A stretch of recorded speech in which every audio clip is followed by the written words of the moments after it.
Nous n'avons pas terminé ce tour de la grogne sociale. Patricia, place aux intermittents. Ça ne retombe pas non plus, malgré la main tendue tout à l'heure du Premier ministre.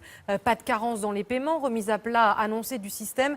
La CGT Spectacle, fer de lance du mouvement, ne veut rien entendre tant que l'accord sur l'assurance chômage signé en mars n'est pas remis en cause.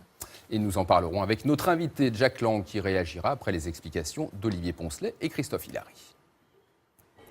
Mobilisation au sommet pour tenter de rassurer les intermittents et désamorcer de possibles grèves pendant les festivals de l'été. Aujourd'hui, Manuel Valls reprend le dossier et fait un geste en direction des intermittents. Quand ces derniers sont au chômage, ils ne touchent leurs indemnités qu'après un délai. On appelle cela le différé. Eh bien, l'État paiera leurs indemnités pendant cette période. Les intermittents concernés ne verront pas de changement de leur situation par rapport à la situation actuelle. L'effet du différé sera totalement neutralisé par cette intervention de l'État. Une intervention à 90 millions d'euros par an. Le gouvernement semble avoir pris la mesure de la mobilisation chez les artistes et les techniciens du spectacle. Le gouvernement montre un intérêt pour la culture, ce qu'on ne ressentait pas, un respect pour l'intermittence, ce qu'on ne ressentait pas, une prise en cause de la souffrance d'un certain nombre de nos camarades. Et je pense qu'il a répondu à ça. Mais les représentants des intermittents, eux, n'ont pas la même bienveillance envers l'annonce de Manuel Valls, qui n'a, selon eux, absolument pas répondu à leurs craintes.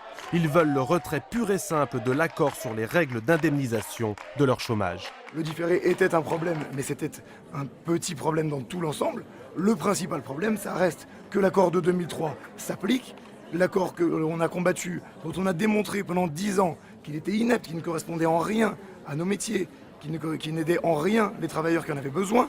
Cet accord est maintenu et même encore empiré. On nous dit oui, vous avez raison, il faut faire une autre réforme. Mais en attendant, on prend quand même celle-là parce qu'il ne faut pas se fâcher avec certains. Eh ben, on va se fâcher avec nous, quoi, c'est tout. Et la CGT Spectacle annonce un probable préavis de grève pour le 1er juillet. Et pour réagir à cette actualité, nous recevons l'ancien ministre de la Culture et actuel président de l'Institut du monde arabe.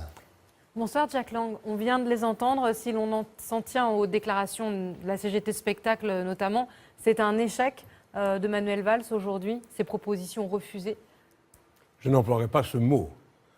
D'abord, l'entretien ou la déclaration du Premier ministre était marquée par une volonté de dialogue et d'engagement en faveur de la culture.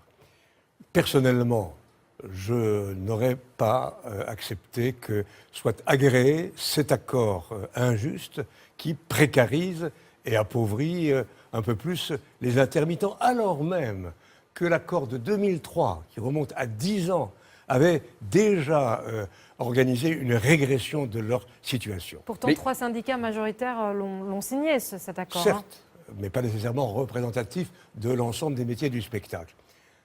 En même temps, notons des aspects positifs. L'annonce par le Premier ministre d'une participation de l'État au financement du paiement du coût de la réduction du délai de carence. C'est un point qui, pendant quelques mois, pourra apporter un peu de baume. Deuxièmement, la volonté d'engager de vraies négociations sur le régime de l'intermittence. Simplement, des questions se posent. Pourquoi des négociations aujourd'hui, tant mieux, alors que depuis des années, cette question traîne et n'a pas été résolue. Mais Jack Lang, et par ailleurs, un vœu, plus qu'un vœu, c'est que le futur accord ou la future conclusion dans quelques mois se situe dans le cadre de la solidarité interprofessionnelle. Je ne voudrais pas que l'État constitue un régime autonome, financé en partie par l'État, ce serait absolument inacceptable. C'est pas la solution du tout de partager le poids ou le prix de ce système des intermittents. C'est ce qu'a annoncé quand même Manuel Valls tout à l'heure, que l'État prendrait sans doute sa part dans ce financement. Prend sa part aujourd'hui, dans une période transitoire, pour financer, pour éviter que les mesures prises soient trop injustes et trop pénalisantes. Pour le futur, j'espère que nous resterons dans le cadre de la solidarité interprofessionnelle et que l'État n'aura pas à verser de l'argent. Mais Jack Lang, ce soir, vous appelez les intermittents à cesser le mouvement ? Non, mais je ne suis pas syndicaliste, je ne suis pas artiste. Non, mais votre voix est écoutée. C'est à eux, c'est aux artistes à répondre concrètement. Je pense qu'ils voudront rester éveillés, c'est normal, vigilants, peuvent peut-être, éprouvent-ils une certaine amertume, certains, d'autres peuvent être rassurés. Je ne suis pas leur porte-parole. Mais est-ce que vous ne craignez pas que les pour les festivals, justement, est-ce que vous ne craignez pas, justement, si ce mouvement perdure, que les festivals, on sait que vous avez créé la fête de la musique en 82, que ça rapporte, c'est une économie qui pèse lourd dans notre pays. Est-ce que ça ne met pas tout ça en danger? Est-ce que ce n'est pas un risque quand même? Ça veut dire que la culture rapporte beaucoup d'argent. Mais là, est-ce que le risque coût n'est pas trop élevé, et au monsieur le pays, ministre? et c'est pourquoi, lorsqu'on a réduit, appauvri et précarisé les intermittents, on a commis une faute contre la culture et donc contre l'économie. Et donc il y a un risque pour tous ces festivals, tous ces rendez-vous culturels de l'été?